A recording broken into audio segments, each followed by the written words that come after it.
Welcome back to Hey Kentucky. We are now happy to be joined by John Blanton. He is a state representative from Salyersville, a good Eastern Kentuckian like myself. Mr. Blanton, how are you, sir? Good, Matt. How are you today? Good. I was glad to have you on. You've sponsored a bill that I think is really important, which is talking about bail reform. And for people who don't know, everybody knows we have overcrowding in the jail system, but a big part of it is because of people awaiting trial. Talk about the problem you saw, you're a former state police officer, that is occurring right now. So what we see is a lot of times people are incarcerated simply because they can't afford to post a bond. A bond is set with them, and it may be something you or I could afford to post, but for them, people, especially people that's living paycheck to paycheck, they can't afford to.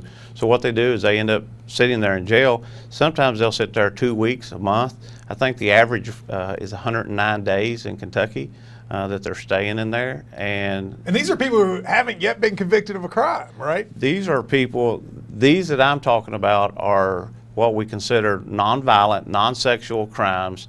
And as a matter of fact, according to Pegasus' report or their study in 2016, there was nearly 1,000 people that committed violent or some type of sexual offense that was able to make their bond and get out, but yet we had over 44,000 that was in there that was staying incarcerated simply because they couldn't make their bond. 44,000, that is an amazingly high number. And the cost, I mean, there's two issues. One is sort of the humanitarian, they're sitting in jail. And the second is the cost. Do you know what that costs the state? That is up over $120 million that in 2016 cost our local governments to house those people. So your bill that is before the Assembly right now would do what? So what my bill would do, first of all, it does not do away with cash bonds. It's still an option, but it has some requirements to it. My bill would give more discretion to judges to what they have now.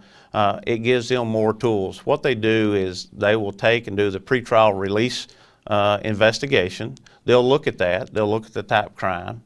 They'll look at the individual themselves, and they'll make a determination, is this person low or moderate? Can they afford this bond?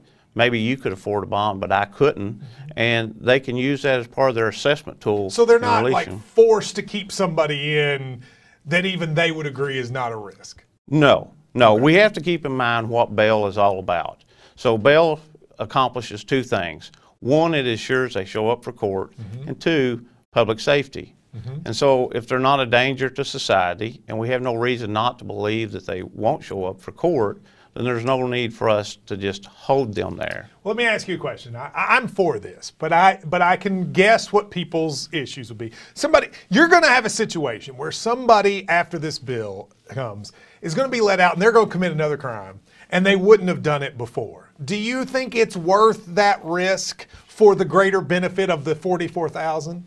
So what prevents them now, if they can make the bond, that they get released from going out and committing another crime? As a matter of fact, the data shows that if people stay in jail, incarcerated for 2 weeks or longer, they're 51% more likely to commit a crime. But if they're released within 1 to 4 days, they're only 17% more likely to commit a crime. So would it be fair to say that this is almost just making sure that you're not being discriminated on for being poor? You could say that, absolutely. Yeah. But it's also not only poor, but you're being treated fairly. So justice, in my opinion, she should have blinders on when it comes to this stuff. It shouldn't matter about race. It shouldn't matter about what your income level is. It should look at the facts involving this particular violation or crime. You're a former state police officer. Some people would look at that and go, that's an odd position for a state police officer to have. Did you have it in part because of what you saw on the job? I did. And so every job I've ever had, I've sworn oath to uphold the Constitution of the United States and Kentucky. We have to keep in mind that when we originally charge somebody and put them in jail, incarcerate them, they're still innocent in this country and still proven until they're proven guilty. And we have to maintain that. There is no need to hold someone there because that emotionally we're upset at them. That's unfair and unjust. And we have to look at the overcrowding. Well, that's a huge issue. Do you think it'll pass? I think it has a very great chance of passing through. We have bipartisan support. from both sides of the aisle, a lot of people with a lot of interest, and we've been bringing all the stakeholders to the table. This is not a one-sided issue, and it's not been drafted as one-sided. Everybody's having input. Well, I'm for it. I think it's really great that you're doing something that's been needed in this state for a long time. Thank you very much for coming on.